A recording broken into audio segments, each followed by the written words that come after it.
Je vous invite à tourner avec moi dans Ésaïe 53.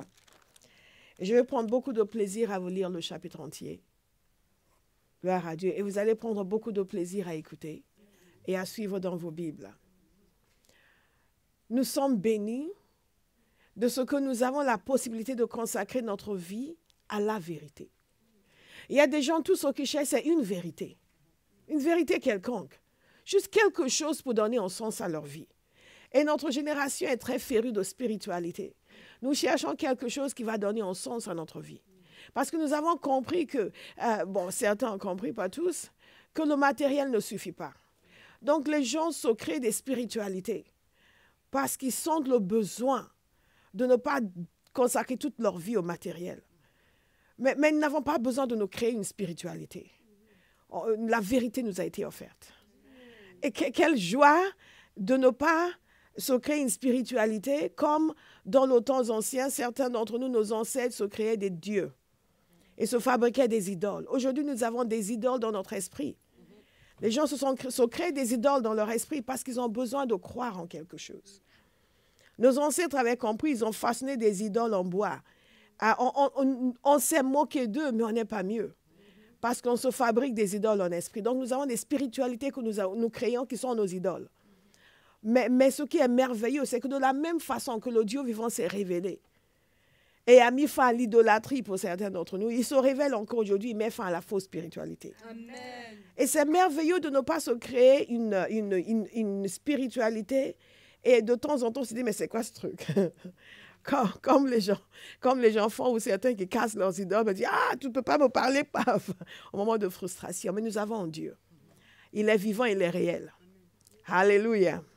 Il est vivant et il est réel et il se révèle. C'est la vérité, non pas une vérité que nous nous sommes concoctés. Et par conséquent, c'est la vérité qui est en dehors de nous, qui est transcendante et que nous épousons. Et une des raisons pour lesquelles notre génération a du mal à obéir à Dieu, c'est parce qu'ils se créent leur vérité, leur spiritualité, qui sont conditionnés par leurs sentiments et par leurs idées. Mais nous avons un Dieu qui n'est pas dépendant de nous, qui est l'Éternel, qui est la vérité, et qui par conséquent est celui qui nous dit comment vivre et comment faire. Nous ne décidons pas, lui décide. Et c'est tellement bon parce que d'un côté, il y a le fait que les gens ont du mal à aller plus loin dans leur spiritualité, mais ils ne veulent pas obéir à Dieu. Mais quand vous vous contraignez d'obéir à Dieu, il se passe quelque chose, il y a une sécurité qui vient dans votre vie. Parce que vous savez que ça, ce n'est pas quelque chose que vous avez fabriqué. Si vous l'aviez fabriqué, vous ne l'auriez pas laissé déterminer comment vous devez vivre. Enfin, il y a toutes sortes de choses à dire là-dessus. Simplement pour dire que nous sommes heureux d'avoir un Dieu qui est le vrai Dieu et qui nous a dit comment vivre et qui a fait des choses qui dépassent notre entendement et notre imagination. Et c'est à nous de nous plonger dedans pour essayer de comprendre davantage et de laisser cela conditionner nos vies. Alléluia. Ésaïe 53 nous dit ceci: qui a cru à ce qui nous était annoncé? Qui a reconnu le bras de l'Éternel? Il s'est élevé devant lui comme une faible plante, comme un rejeton qui sort d'une terre desséchée. Il n'avait ni beauté ni éclat pour attirer nos regards, et son aspect n'avait rien pour nous plaire, méprisé et abandonné des hommes, homme de douleur et habitué à la souffrance, semblable à celui dont on détourne le visage. Nous l'avons dédaigné. Nous n'avons fait de lui aucun cas. Cependant, ce sont nos souffrances qu'il a portées. C'est de nos douleurs qu'il s'est chargé. Et nous l'avons considéré comme puni, frappé de Dieu et humilié. Mais il était blessé pour nos péchés, brisé pour nos iniquités. Le châtiment qui nous donne la paix est tombé sur lui. Et c'est par ses meurtrissures que nous sommes guéris. Nous étions tous errants comme des brebis. Chacun suivait sa propre voie. Quelqu'un va écouter attentivement. Chacun suivait sa propre voie, parce que la révélation vous vient pendant que je lis. Chacun suivait sa propre voie. L'Éternel a fait retomber sur lui l'iniquité de nous tous. Il a été maltraité, opprimé, et il n'a point ouvert la bouche, semblable à un agneau qu'on mène à la boucherie, à une brebis muette devant ceux qui l'attendent. Il n'a point ouvert la bouche. Il a été enlevé par l'angoisse et le châtiment, et parmi ceux de sa génération qui a cru qu'il était retranché de la terre des vivants et frappé pour les péchés de mon peuple. On a mis son sépulcre parmi les méchants, son tombeau avec le riche, quoiqu'il n'ait point commis de violence et qu'il n'y ait point eu de fraude dans sa bouche. Il a plu à l'Éternel de le briser par la souffrance. Après avoir livré sa vie en sacrifice pour le péché, il verra une postérité et prolongera ses jours, et l'œuvre de l'Éternel prospérera entre ses mains.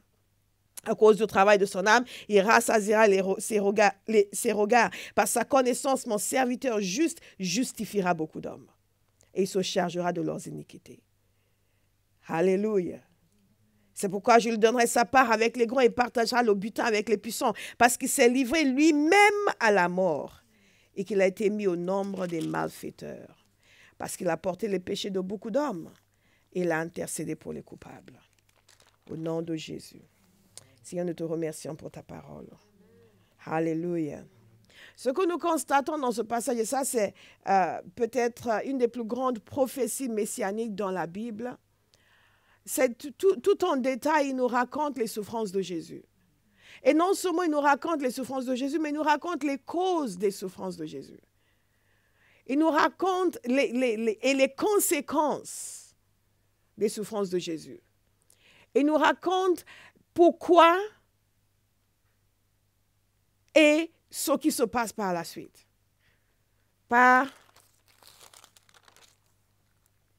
Parce qu'il a porté les péchés de beaucoup d'hommes et il a intercédé pour les coupables. Il dit ici qu'il justifiera beaucoup. Et pour aller à la croix, nous avions parlé pendant le séminaire de ce Dieu de temps et de saison, n'est-ce pas? Et je n'ai pas pu m'empêcher encore une fois de remarquer l'attention de Jésus au temps et aux saisons. Et avant même d'aller à la croix, nous avons vu la semaine dernière, lorsque j'ai parlé de son accueil triomphal à Jérusalem, le fait qu'il était conscient du temps, il était conscient des saisons, il était conscient du fait que tout cela n'allait pas durer. Et il prévenait au fur et à mesure ses disciples de ce qui allait se passer. Dans Marc chapitre 8, 31, la parole de Dieu nous dit qu'alors il commence à leur enseigner qu'il fallait que le Fils de l'homme souffre beaucoup, qu'il soit rejeté par les anciens, par les chefs des prêtres et par les spécialistes de la loi, qu'il soit mis à mort et qu'il ressuscite 3 jours après. Marc 9, 30, 31, ils partirent de là et traversaient la Galilée. Jésus ne voulait pas qu'on le sache car il enseignait ses disciples et il leur disait le Fils de l'homme sera livré entre les mains des hommes. Ils le feront mourir et 3 jours après avoir été mis à mort, il ressuscitera. Marc 10, 32, ils étaient en chemin pour monter à Jérusalem et Jésus allait devant eux. Les disciples étaient effrayés et ceux qui le suivaient étaient dans la crainte. Jésus prit de nouveau les 12 avec lui et commença à leur dire ce qui devait lui arriver. Et donc, qu'est-ce que nous constatons dans ce passage? Il dit ceci, nous montons à Jérusalem et le Fils de l'homme sera livré aux chefs des prêtres et aux spécialistes de la loi. Ils le condamneront à mort et le livreront aux non-juifs. Ils se moqueront de lui, cracheront sur lui, le fouetteront et le feront mourir. Et 3 jours après, il ressuscitera. C'est vraiment extraordinaire parce que les choses se sont passées exactement comme cela. Et on pouvait s'imaginer que non, mais les gens l'ont accueilli, ça va très bien se passer. Mais il savait exactement ce qui allait se passer parce qu'il savait pourquoi il était venu. Je pourrais faire tout un message sur la destinée et la révélation du sens de sa vie. Jésus est un tel exemple pour nous. Mais ce n'est pas de cela qu'il s'agit. Alléluia. Il savait exactement pourquoi il était venu. Il était venu pour aller à la croix, pour mourir, pour porter nos péchés. Et il a maintenu le cap. Vous allez maintenir le cap. Amen. Il a maintenu le cap. Les temps de guérison étaient bien, les temps de restauration étaient bien, les enseignements étaient bien, mais maintenant c'était le temps d'aller à la croix. Et c'est ce que Satan voulait l'empêcher de faire, parce que Satan était venu le voir tout au début de son ministère pour lui proposer de faire un marché. Beaucoup de chrétiens concluent un marché avec le diable. Ne t'engage pas trop, occupe-toi de tes affaires et tout va bien se passer. Ils ne s'engagent pas trop, ils s'occupent de leurs affaires et ils prospèrent et pensent que Dieu les bénit. Non, ils ont passé en marché avec le diable. Et Satan était venu pour passer en marché avec lui, pour l'empêcher d'aller à la croix. Et Jésus a dit non. Il a épousé la souffrance. Il y aura tout un message à donner sur la souffrance. Sur le fait que servir Dieu, ça implique la souffrance. ça implique la difficulté. Jésus nous a donné cet exemple. Il a souffert pour nous. C'est pour cela que l'apôtre Paul a écrit à son fils Timothée, souffre avec moi. Souffre avec moi. Vous voulez servir Dieu, soyez prêts à souffrir. Jésus nous a donné l'exemple de souffrance. Si vous ne voulez pas souffrir, vous ne serez pas du tout utile à Dieu. Pas du tout. Nous ne cherchons pas la souffrance, elle nous cherche. Jésus a épousé cela, il était résolu, il allait à la croix. Et c'est une des raisons pour lesquelles nous ne pouvons pas critiquer telle personne. Oui, c'est eux qui ont fait ça à Jésus. Comment ils ont tué mon Seigneur? S'ils ne l'avaient pas tué, il ne serait pas ton Seigneur. La seule raison pour laquelle il peut nous sauver, c'est parce qu'il a pris notre place. Mais nous voulons comprendre. Et la première chose que je fais ressortir de ce passage d'Ésaïe, c'est l'humiliation de Jésus. C'est important pour nous de comprendre la portée de cette humiliation. Parce que vous savez, vous et moi, nous serions crucifiés, ce n'est pas bien grave. Hein? Enfin, on se sentira mal. Mais qui sommes-nous pour commencer? Est-ce que vous me suivez? Aïe, aïe, aïe, aïe, aïe, aïe, aïe, aïe, aïe. La parole de Dieu nous dit dans Philippiens chapitre 2, au verset 3, « Rendez ma joie parfaite, ayant un même sentiment, en même amour, une même âme, une même pensée. Ne faites rien par esprit de parti ou par vaine gloire, mais que l'humilité vous fasse regarder les autres comme étant au-dessus de vous-même. Que chacun de vous, au lieu de considérer ses propres intérêts, considère aussi ceux des autres. » Et ensuite, il va donner un exemple. « Ayez en vous les sentiments qui étaient en Jésus-Christ, existant en forme de Dieu. Il n'a point regardé son égalité avec Dieu comme une proie à arracher, mais il s'est dépouillé lui-même. En prenant une forme de serviteur, en devenant semblable aux hommes, et il a paru comme un vrai homme. Il s'est humilié lui-même, se rendant obéissant jusqu'à la mort, même jusqu'à la mort de la croix. » C'est important pour nous de parler de ce que Jésus a fait pour nous à la croix, ce que cela implique et c'est ce que nous allons faire. Mais c'est important pour nous aussi de saisir tous ces passages où il nous donne l'exemple de Jésus comme exemple de vie pour nous. Parce que ça ne sert à rien de dire tout le temps, oui, mais moi je suis né de nouveau, si notre vie ne le reflète pas. Et ce qui s'est passé à la croix doit se manifester dans notre manière de vivre. Et l'apôtre Paul donne un exemple ici, il dit, ayez le même sentiment qui était en Jésus.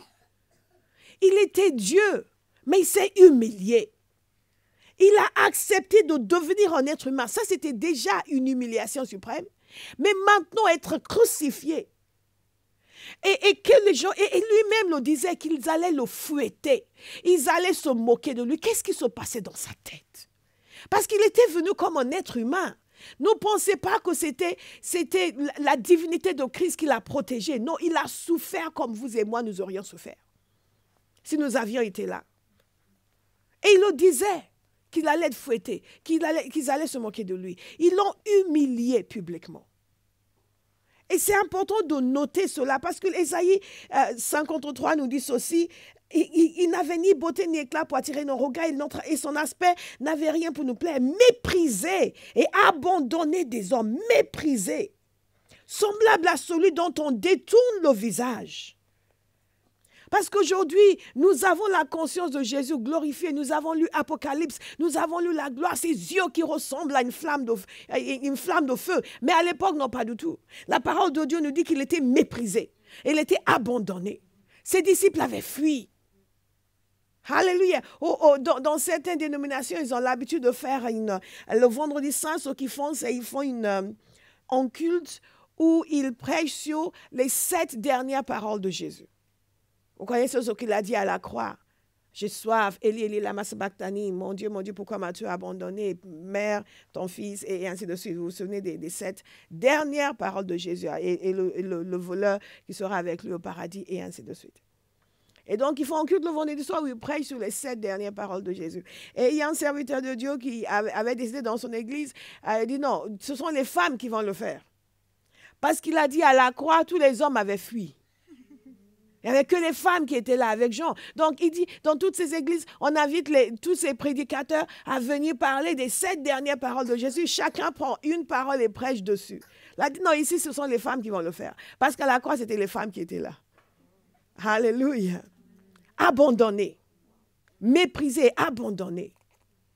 J'ai revu l'animation que nous avions faite, une des animations que nous avions faites sur la résurrection, que je postais d'ailleurs sur mon blog, une des animations que nous avions faites. Et une des choses que nous avions dit pour la preuve de la résurrection, c'est la transformation des disciples. Parce que quand ils sont venus saisir Jésus, ils ont tous fui.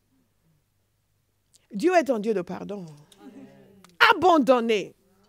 Et c'est important pour nous de prendre la mesure de cela. Parce que cela a un impact aussi. Non, ça a un impact non seulement sur l'adoration que nous manifestons envers Jésus, la reconnaissance que nous avons pour la croix, que celui qui existait en forme de Dieu, il s'est dépouillé et il s'est humilié. Et il a pris la forme d'un être humain pour nous sauver, nous. Qui sommes-nous? Il a été méprisé, il a été abandonné, il a été humilié. Pour nous, qui sommes-nous? Et quand nous prenons conscience de cela, qu'est-ce qui se passe? Notre manière de le suivre et de le servir doit absolument changer. Absolument. Lui qui n'avait pas regardé ses prérogatives, quel droit est-ce que j'ai de regarder mes prérogatives? Lui qui pouvait dire ça ne me concerne pas, quel droit est-ce que j'ai de ne pas me jeter dans les choses de Dieu? Lui qui pouvait se distancer de nous, il ne s'est pas distancé de nous. Comment est-ce que je peux me distancer de cette génération qui est en train de mourir? Juste parce que moi, j'ai reçu Jésus dans moi, c'est bon. Hein? Et ma génération va en enfer, mais ce n'est pas mon affaire. Mais Dieu lui-même, il est venu du ciel parce qu'il en a fait son affaire. Et il a été méprisé. C'est même pas simplement qu'il est venu et il a fait des choses extraordinaires. Les gens l'ont aimé, c'était magnifique. Oui, pendant qu'il faisait les miracles, il l'appréciait. Mais ils se sont retournés contre lui. Et ils l'ont abandonné. Et ils ont craché sur lui. Et ils se sont moqués de lui. Et c'est vraiment important pour nous de comprendre le degré d'humiliation qu'il a subi. Après, il a été pendu à la croix, au vu de tout le monde, des heures et des heures et des heures durant.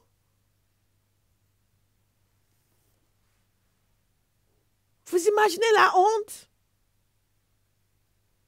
Parce que quand nous réfléchissons à ces choses, ça change notre manière de fonctionner. Nous ne pouvons pas être si fiers, si imbus de nous-mêmes, alors que nous bénéficions d'une grâce et d'un salut qui a été obtenu par la souffrance et l'humiliation. Que Dieu nous ouvre les yeux. La deuxième chose que j'aimerais évoquer dans ce passage, c'est la substitution. Ce sacrifice de substitution. Ce n'est pas simplement une doctrine théologique, c'est une réalité. God is good. Hallelujah. God is good. Hallelujah. C'est une réalité. La chose n'est pas simplement... Parce que vous savez, nous savons que Jésus, par son sacrifice, nous permet d'être pardonnés. Mais c'est beaucoup plus dangereux que ça. C'est beaucoup plus dangereux que ça. Je vais vous lire quelques passages et je vous demande de méditer dessus, de prendre ces passages et de méditer dessus. De méditer parce que surtout les gens qui sont chrétiens depuis longtemps, nous pouvons devenir familiers du message de la croix. Nous avons l'habitude de l'entendre, nous pouvons le réciter dans notre sommeil. Mais ça ne nous transforme plus, ça ne nous chamboule plus. Écoutez ce qui nous est dit. Donc, Galates 3 au verset 13. D'abord, je vous lis Ésaïe 53 au verset 5. Mais il était blessé pour nos péchés, brisé pour nos iniquités. Le châtiment qui nous donne la paix est tombé sur lui. Vous avez vu un petit peu, le châtiment qui nous donne la paix est tombé sur lui. Qu'est-ce que ça veut dire? Ça veut dire que nous méritions un châtiment. Mais c'est lui qui a pris le châtiment. Et parce qu'il a pris le châtiment, nous avons pu avoir la paix. Et pour quelqu'un qui n'est pas convaincu que nous méritions un châtiment, sachez ceci, que la sainteté de Dieu la sainteté de Dieu. Un concept que nous avons beaucoup de mal à imaginer. Mais Dieu nous donne la révélation par son esprit. La sainteté de Dieu ne peut pas contempler l'iniquité. Et s'il y a un être humain sur la terre qui me dit que l'homme est juste, c'est où il n'a pas toute sa tête, ou c'est un grand menteur. Parce que même si vous ne savez pas d'où ça vient, vous ne pouvez pas nier le fait que l'homme est tout sauf juste. Tout sauf juste. Et que notre comportement est déviant. Je ne sais pas si on dit ça en français. Tordu. Que l'être humain est tordu. Tordu. Impur. Pécheur. Alléluia. Et Jésus, et la parole de Dieu nous dit qu'il était brisé pour nos péchés. Qu'il a reçu un châtiment. En d'autres termes, il a été puni pour quelque chose qu'il n'a pas fait. Il a été puni alors qu'il n'a rien fait. Mais qui a fait? Nous. Parce que c'est la personne qui a fait qui devrait être punie. Et c'est l'instinct de chaque personne. Quand vous parlez avec les gens, vous dites, oui, mais, ah non, c'est pas moi. Hein. Ah non, non, non, c'est pas moi. Ah non, non, non, c'est pas moi, c'est MC. Ah non, non, non, c'est pas moi. Tout de suite, les gens se défendent. Et ils pointent du doigt à l'autre. Pourquoi? Parce qu'ils ne veulent pas prendre leur châtiment. Ils ne veulent pas prendre leur châtiment. Ils estiment que chacun devrait prendre le châtiment qui correspond à son péché. Parfois même, ils vont mentir. Vous avez vu dans les familles. Les enfants vont mentir l'un contre l'autre. Ils vont faire, non, non, non, non, non, c'est pas moi. Et ils vont faire, qui l'a fait alors si ce n'est pas toi? En sachant qu'il y avait une autre personne qui était là. Donc si ce n'est pas eux, c'est l'autre, automatiquement. Si je ne sais pas, c'est pas moi, mais je ne sais pas. Ils vont faire semblant comme s'ils couvraient l'autre, alors qu'ils étaient en train de l'incriminer. Ah non, non, non, mais c'est pas moi. Mais qui l'a fait si ce n'est pas toi? C'est assez, je ne sais pas, mais c'est pas moi. Est-ce que vous me suivez? Ça, c'est l'instinct humain. Mais l'instinct divin, c'est de dire, vous avez péché, je vais payer pour vous. Pour que vous puissiez être pardonnés. Et cette substitution, c'est quelque chose qui devrait nous toucher et sur laquelle nous devrions prier en continu et remercier le Seigneur. Parce que ce n'est pas juste qu'il a payé, il a fait quelque chose et parce qu'il a fait quelque chose, Dieu a décidé de nous pardonner. C'est que littéralement, il a pris notre punition. Il y a une grande différence. Il y a une grande différence. Parce que si vous voulez, oui, son sacrifice a permis le pardon de nos péchés. Nous verrons ça demain. Mais pourquoi est-ce que son sacrifice permet le pardon de nos péchés? Parce qu'il a été puni à notre place. Ce n'est pas que la punition a été annulée. Vous me suivez? Parce qu'il y a des fois, vous faites quelque chose et après les parents disent, OK, bon. Il y a un moment, il y a des enfants qui étaient à la maison et des enfants absolument ravissants. Et la plus grande me parlait de comment ils se comportaient à la maison et comment parfois quand les parents ne sont pas contents, ils disent, mais pourquoi tu as fait ça? Et elle explique, elle dit, mais mes parents, ils sont très gentils, on n'est pas souvent punis. On n'est pas souvent punis. Donc, l'enfant était conscient du fait que action mauvaise égale châtiment. Donc, sentait la grâce quand le châtiment n'était pas apporté. Mais dans ce cas précis, le châtiment ne pouvait pas être enlevé. La justice de Dieu demandait que quelqu'un paye. Et la bonté de Dieu a fait en sorte que Dieu lui-même a payé. C'est ce qu'il ne faut jamais oublier. La croix, ce n'est pas juste un sacrifice qui nous permet d'être pardonnés. La croix, c'est Jésus qui a pris notre punition.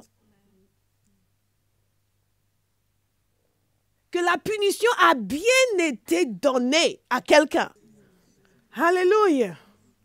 Donc, vous voyez, ce n'est pas simplement... Parce que quand nous disons que Dieu a effacé nos péchés, nous pensons qu'il a juste effacé notre punition. Il n'a pas effacé notre punition. Jésus a pris notre punition. Il a été puni à notre place. Et c'est parce qu'il a été puni à notre place que Dieu peut effacer nos péchés. C'est la raison pour laquelle nous croyons en Jésus, pas en David ou Philippe, ou en autre prophète. Parce qu'aucun autre prophète n'a pris la punition. C'est important de le saisir. Personne d'autre n'a fait « Ok, je prends leur place, punis-moi à leur place. » C'est ce que Jésus a fait. Et parce qu'il a été puni à notre place, si nous venons à lui, nous croyons en lui, nous n'avons plus besoin d'être punis. Si toutefois nous restons en lui. Alléluia. God is good. 2 Corinthiens 5, Galates 3, 13, on dit ceci, Christ nous a rachetés de la malédiction de la loi en devenant, écoutez bien, malédiction pour nous. La croix, c'est beaucoup plus que ce que nous imaginons. C'est le dernier point que je vais évoquer, mais je l'évoque tout de suite. C'est que la croix, ce n'est pas simplement une souffrance physique. Parce que souvent, lorsque nous parlons de la croix, les gens vont entrer dans le détail sur combien de fois elle a été fouettée. Et oui, il évoque cela. Mais c'est plus qu'une souffrance physique. C'est une souffrance physique que Dieu utilise pour nous donner une compréhension de l'action spirituelle qui est en cours. Et de la souffrance spirituelle qu'il endure parce qu'il porte nos péchés. Il pour une punition. Ce n'est pas simplement une punition physique. Sinon, n'importe qui pouvait se faire crucifier pour nous. Et c'est la raison pour laquelle dans le jardin de Gethsémane, son âme il ressentait tellement ce poids. Il ressentait le poids de tout le péché de l'humanité qui allait venir sur lui. Ce n'est pas qu'il avait peur qu'on le fouette. Est-ce que vous me suivez? Il y a un symbolisme, il y a une image que Dieu est en train de nous donner. Et quand nous voyons le degré de torture et de souffrance physique qu'il a enduré, évidemment, il y a le fait littéralement qu'il fallait que son sang soit versé. Mais le fait que son sang soit versé a une application spirituelle. Alléluia. C'est vraiment primordial. Donc, Galates 3, verset 13, nous a racheté donc de la malédiction de la loi en devenant malédiction pour nous. Puisqu'il est écrit, tout homme pendu au bois est maudit. 2 Corinthiens 5, verset 21. En effet, celui qui n'a pas connu le péché, il l'a fait devenir péché pour nous, afin qu'en lui, nous devenions justice de Dieu. Donc, vous voyez, ce n'est pas simplement qu'il a enlevé nos péchés, c'est qu'il est devenu péché pour nous. Vous me suivez? Il est devenu péché. Donc, toute l'horreur du péché a été mise sur lui. Mis sur lui, comme si c'est lui qui avait commis tous les péchés de l'humanité. Vous imaginez à quel point ces moments-là devaient être pénibles pour lui dans son âme. Tout ce qu'il portait. Et honnêtement, c'est uniquement au ciel que nous allons tout comprendre. Que nous allons tout comprendre. Mais c'est tellement important de nous pencher dessus en continu.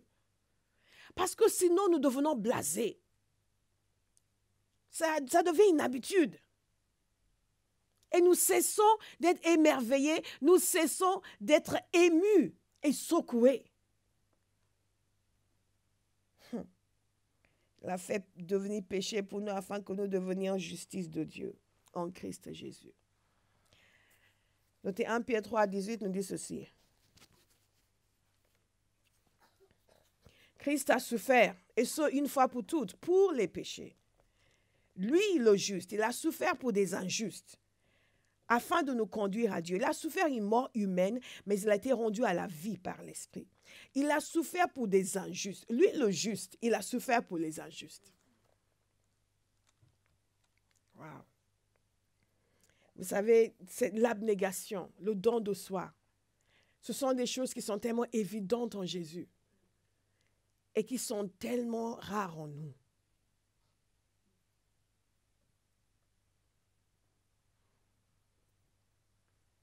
Mais nous croyons à des choses meilleures. Romains 8,3 nous dit ceci. Car ce qui était impossible à la loi, parce que la nature humaine la rendait impuissante, Dieu l'a fait. Il a condamné le péché dans la nature humaine en envoyant à cause du péché son propre fils dans une nature semblable à celle de l'homme pécheur. C'est important de comprendre. Il a envoyé son propre fils dans une nature semblable à celle de l'homme pécheur. Donc, c'est l'homme qui a péché. Dieu a donc envoyé son propre fils qui a pris la même nature que celui qui a péché pour pouvoir briser le pouvoir du péché. Il a pris la même nature. Parce que nous connaissons Jésus de Nazareth. Et ça nous semble normal. Ce n'est pas normal. Avant de venir sur terre, Jésus n'était pas un homme. Il n'était pas un être humain. Il n'était pas un être humain. Même si nous ne comprenons pas la portée de la chute, toute la signification de la séparation d'avec Dieu, ce que Dieu a fait pour y remédier devrait nous interpeller. Qu'il soit allé jusque-là, ça nous amène à prendre conscience du fait qu'en réalité, nous sommes ignorants.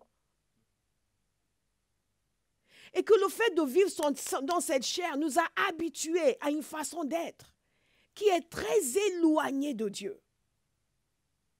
Et qui fait en sorte que nous ne saisissons même pas l'ampleur des choses. Parfois, les gens viennent vous dire, oui, mais je suis en train de penser à faire ça, ça et ça. Et vous êtes là. Ou parfois, les gens disent certaines choses et vous les regardez, vous n'en revenez pas. Mais pour eux, c'est normal. Et dans la relation avec Dieu, nous sommes comme ça. Il y a des choses pour nous, c'est normal. Mais pour Dieu, c'est l'aberration la plus totale.